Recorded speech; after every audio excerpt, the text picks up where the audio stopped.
So I was having a normal day, returning from my time on the lam. Which why do they call it like on the lam? What do they have against goats, or what do they have against lambs? Like it being on the lam, I guess, is a bad thing. So they were just looking around and they were like, "Well, goats. Those are my boy. What's up? Yeah, goats can get in the club." Then a lamb pulls up and they're like, "Ah, oh my boy, horse. Yeah, bro, come on in."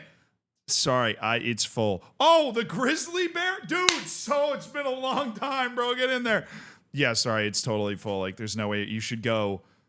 You should go on the run. Maybe we can just call it like you're on the lam. That would be super sick. That's at least how I imagine they came up with that. Definitely the point of this video. That's definitely why that I sat down to talk about the origin of that phrase. No, I sat down because I've been disturbed. You see, I hopped on a plane today. I flew back from cheery old sunless England to New York, which is also cheery and sunless. Very similar in the winter, actually. So it's kind of like Plan A and Plan A2 going back and forth. And I landed, and I was like, well, I should probably do some Zealandisms. I'm going to be doing a couple more over the next couple of days to make up for the fact that I didn't make any Zealandisms for like 2 days, right? I know the world probably felt like it was ending, but it didn't. I'm still here. And I'm actually not on the run. I was able to sort things out with the authorities. And I'm scrolling around. I hadn't been tagged in a lot of things because I was traveling, making less videos, whatever. And so I was actually just trawling the internet. What did I miss? Well, reading about different stuff. And I was disturbed. I was interrupted. Like, when you feel like you're falling in a dream and because I'm scrolling around and I see this picture of Vinicius posing with, a dude that would look like he's affiliated with FIFA based off of my experience over the last 10 years, the world's experience over the last 10 years, holding some golden trophy I've never seen before. And I kind of scroll by it the first time. And then it's one of those things where my brain 30 seconds later was like, wait, what the fuck is Vinicius playing? Wait. What is he playing in? Because we talk about fixture congestion all the time. And I'm sitting here scrolling by in December. In December, I'm scrolling by Vinicius holding a trophy in a, boilerplate, like oil state looking country, right? And I don't know what it's for. So I go back and I read the caption. Vinicius Jr. wins the Man of the Match and Golden Ball Award for the FIFA Intercontinental Cup. It's one of those things where you read it and you go, oh, it's the Intercontinental Cup. Like, obviously, it's the Intercontinental Cup. Like, what? Yeah, I'm very good at pretending I know what something is, even if I don't know what it is. So I was doing that. I was gaslighting myself. I was in a toxic relationship with myself for a second going, oh, yeah, I know what that is. And I scrolled away from it again. And then my brain brought me back. Because I'm like, what is the FIFA Intercontinental Cup? I have never heard of that before. So I Googled it. And I pulled up the Wikipedia, which we're just going to trust as far as we can throw it on this one. The 2024 FIFA Intercontinental Cup, officially known as, you're going to love this, the FIFA Intercontinental Cup Qatar 2024 presented by Aramco. Nice. Aramco being the oil company, by the way. Thank you for clarifying that that's for sponsorship reasons. But it is the inaugural edition of the FIFA Intercontinental Cup, which is an annual event, apparently, that pits the 6 teams that won the previous edition of the Continental Championship in each FIFA confederation against each other. Which you read and you go, oh, that's like a cool idea, right? We've got 6 continental trophies from Oceania to CONCACAF to Africa, South America, Asia, and of course Europe, right? They each have a Champions League. You get the best club from each one of those confederations and have them play against each other. That'd be a fun tournament. Not to mention, now the fact that nobody knew it was happening, notwithstanding, right? Until I saw this. Maybe it was just because I was on the lam for a few days. They should have let the lamb in the club. I'm feeling bad for the lamb right now. I need to stop thinking about it. But they just decided to drop this in December, like in the middle of the season, right? Like there are matches going on. Continental matches are still going on for European clubs, right? This is the middle of the off season for teams in South America, right? It is the middle of the season for the team that you're going to struggle to get the most to compete in this, which would be the European team. And depending on what country you're pulling from in the other continents, you're getting in season, out of season. It's there's no way you're going to be able to sync this up perfectly every time, but it definitely feels weird to throw it in December, which is a month where no major international tournament is ever hosted. There's a reason for that. There's a reason that doesn't happen. Right, but I'm like, okay, cool, weird time to have the tournament, great. And I scroll away from it again. I go get a snack. And I go get the snack, and then I have to come back. And I end up sitting down and making a video about it, because why does this exist?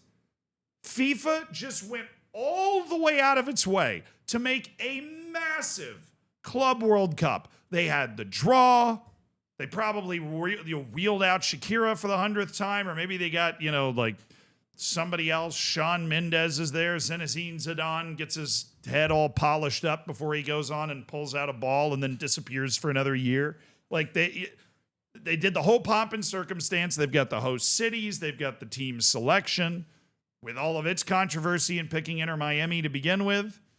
But they've gone through all of this trouble. They have moved mountains. You've got Chelsea not registering players for Conference League stage because they are anticipating playing in the Club World Cup in the summer. You've done all that shit, and then you just recreate what fucking existed before. And now you just have both. Why? What's the point?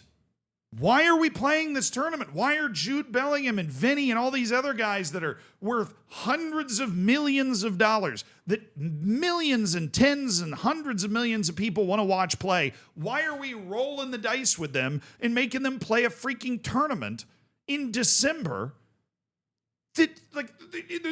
What purpose? For what purpose?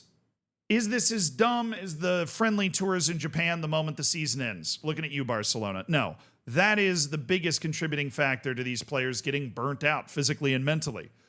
But if you're looking for another one, it's a fact that these sorts of tournaments are like the Spanish Super Cup will just pop up in Saudi Arabia, and you're like, what is going on? Why are we here right now? Why are we not just playing the cup in the league and all of the things that everybody knows we're supposed to be playing here? We being whatever national league happens to be going on anywhere around the world. And why are we all of a sudden popping up in Qatar to play the Intercontinental Cup? They're going to run out of ways to say the fucking world.